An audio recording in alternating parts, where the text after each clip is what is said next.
여러분 안녕하세요. 한국산업기술진흥원 원장 서경철입니다. 최근 코로나19 상황이 지속되면서 우리 학생들의 방역과 학업 간의 균형이 그 무엇보다 중요한 시기라고 생각됩니다. 올해로 7년째를 맞이하는 K걸스데이 행사는 이제 새로운 언택트 일상에서 온라인으로 만나는 특별한 산업 현장 체험을 준비하였습니다. 사회적 거리두기의 상황 속에서도 산업 현장의 문을 열어주신 기업인, 여학생들의 참여와 관심을 이끌어주신 선생님들의 협조에 감사드리며 우리 학생들의 소중한 참여와 관심으로 완성되는 2020 언택트 K걸스데이 지금부터 시작합니다. 안녕하세요. 저는 위성기술연구소에서 근무하는 이나영이라고 합니다. 이 위성 모형은 아리랑 위성 5호 모델입니다. 아리랑 위성 5호는 레이더 관측이 가능하여서 그 나무 등의 은폐된 그 아래에 있는 물체까지도 이제 촬영해서 분석해낼 수 있는 능력을 가지고 있습니다. 그래서 위성에 그러한 임무를 수행하는 부분이 탑재체 모듈이고요. 그리고 여기 이 패널 안에 각종 전장품들이 배치되어서 위성의 소프트웨어도 구동하고 태양 정지판에서 수집된 전력들을 잘 조절해서 각 전장품에 전원을 공급하고 또 지상국과 통신을 수행하면서 위성 이미지 촬영한 것을 지구로 보내주고 하는 종합적인 시스템이 되겠습니다. 이 위성은 천리안 2A호 모델입니다. 천리안 2A호는 2018년에 발사되었고요. 이 부분이 기상 탑재체입니다. 그래서 한반도를 24시간 365일 관측하면서 태풍과 같이 빠른 속도로 한반도를 훑고 지나가는 것들을 실시간으로 계속 데이터를 측정해가지고 지상으로 보내는 일을 하고 있죠. 그래서 정지궤도는 36,000km 정도 굉장히 멀리 떨어진 고도에 있는데 여기에 대해서 이 고도 자세 제어하는 것도 굉장히 중요하고요. 그래서 여기 이러한 부분들이 자세 제어를 하는 추진 시스템인데요. 투명하게 보이는 이 속에 있는 것들이 거기에 쓰이는 연료들을 가지고 있는 연료통입니다. 이 위성 모델은 천리안 위성 2B호 모델입니다. 2020년 2월에 발사되어서 지금 초기 운영이 막 끝나서 열심히 데이터들을 이제 관측하고 있는데요. 이 부분이 그 환경 탑재체하고 해양 탑재체입니다. 그래서 이 탑재체들은 그 최첨단의 정지궤도에서 운영할 수 있는 환경 해양 탑재체로 아주 또 유명하고요. 그래서 이 태양 전지판 한 개를 가지고 이제 태양 그 전력을 생성하고 있고, 그리고 이게 사실 굉장히 작게 축소되어 있는데 높이가 3m 이상으로 중형급 위성입니다.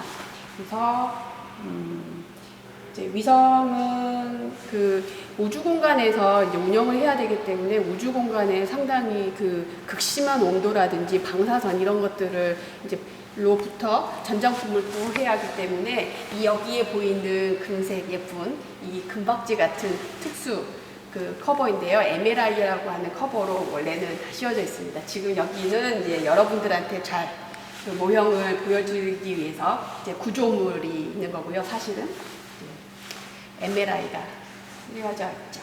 우리별 1호입니다. 우리나라 최초의 소형 과학실험 위성으로 카이스트 인공위성 연구센터가 영국의 세레이 대학과 공동으로 설계 및 제작한 것입니다. 총 11개의 위성을 발사했습니다. 현재 정상 운영 중인 위성은 아리랑 위성 시리즈 3호, 5호, 3A호, 천리안 시리즈 1호, 2A호, 2B호가 있습니다. 아리랑 위성 시리즈는 공공의 안전, 국토 자원 관리 등의 정부의 수요에 따라 전 지구를 정밀하게 관측하는 것이 목적입니다. 예를 들어 아리랑 위성 3A호의 해상도는 흑백 0.55m, 컬러 2.2m, 적외선 5.5m입니다. 한편 천리안 위성 시리즈는 24시간 365일 한반도와 그 주변의 기상, 해양 등을 관측하고 대기질의 환경 데이터를 관측하여 연구하는 데 사용됩니다. 즉 아리랑 위성 시리즈는 저궤도에서 운영되는 것으로 지구와 가까운 고도에서 비행하므로 정밀하게 관측하는 것이 가능합니다. 그리고 천리안 위성 시리즈는 정지궤도 위성으로서 한반도를 24시간 관측할 수 있습니다. 위성은 탑재 모듈, 장비 모듈, 추진 모듈 및 태양 전지판으로 구성됩니다. 태양 전지판이나 탑재체 등은 임무에 적합하도록 그 개수나 형상이 결정되고 위성 본체는 여러 모듈들을 효율적으로 조립할 수 있는 모양으로 설계됩니다. 최근 발사 준비 중인 위성은 차세대 중형 위성입니다. 네, 1년 내내 태풍, 폭설 등의 기상 이변이 적고 발사 각도가 넓은 지구 적도에 위치한 발사장, 미국의 플로리다 또는 프랑스령 기아나에 있는 발사장 등이 그 예입니다. 네, 위성 임무 수행을 위한 탑재체와 자세 제어 로직, 위성 궤도 유지에 사용되는 연료, 모든 전장품에 전원을 공급하는 태양 전지판과 배터리 등이 중요한데요. 결국 모두 중요한 역할을 하고 있습니다. 위성 설계 조건을 만족하기 위해 전기, 기계, 궤도 역학 등을 모두 고려해야 하고 전장품 한계 위치 선정도 모든 설계 요건을 고려해 선정해야 하는 등 종합적인 설계 도출이 가장 어려웠습니다. 일단 이러한 과정을 통해 신중하게 결정된 사항은 전기, 기계, 시험, 조립팀 등이 적시적소에 투입되어서 개발 기한을 맞추어 최종 비행 모델로 도출되었습니다. 4년제 대학을 졸업한 학사로서는 기술원 등 제한적인 분야에 가능하고 대부분의 연구 및 시험 분야에서는 대학원 석사 이상의 학력을 요구합니다. 본인의 전문성을 위해서는 최소 석사는 돼야 일을 하는 데는 큰 어려움이 없습니다. 물론 민간 기업에서는 학사 학력으로도 가능합니다. 기계, 열, 공기역학, 우주궤도 설계, 전기전자, 컴퓨터 프로그래밍 등의 공대 분야 전공이 필요합니다. 인공위성의 탑재체 개발을 위해서는 반도체, 광학, 물리학 분야도 필요합니다. 네, 저는 위성 전기 시스템의 설계, 구축 및 시험을 담당하고 있습니다. 위성 설계부터 발사장에서의 발사 준비와 발사 전 과정을 위성 3개 프로젝트에 대해서 수행한 것입니다. 위성의 탄생과 위성을 우주로 보내는 전 과정에 참여했기 때문입니다. 예, 저는 소형 위성의 군집 비행을 개발하는 것과 우주 공간에서 수명을 다한 위성을 재활용하는 분야 등 새로운 연구 분야에 도전하고 싶습니다.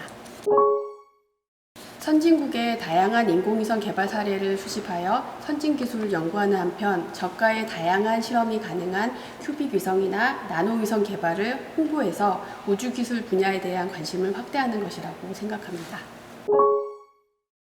가장 대표적인 것은 GPS입니다. 이것은 글로벌 포지셔닝 시스템의 약자로 GPS 위성들이 보내는 신호를 수신해 사용자의 현재 위치를 계산하는 위성 항법 시스템입니다.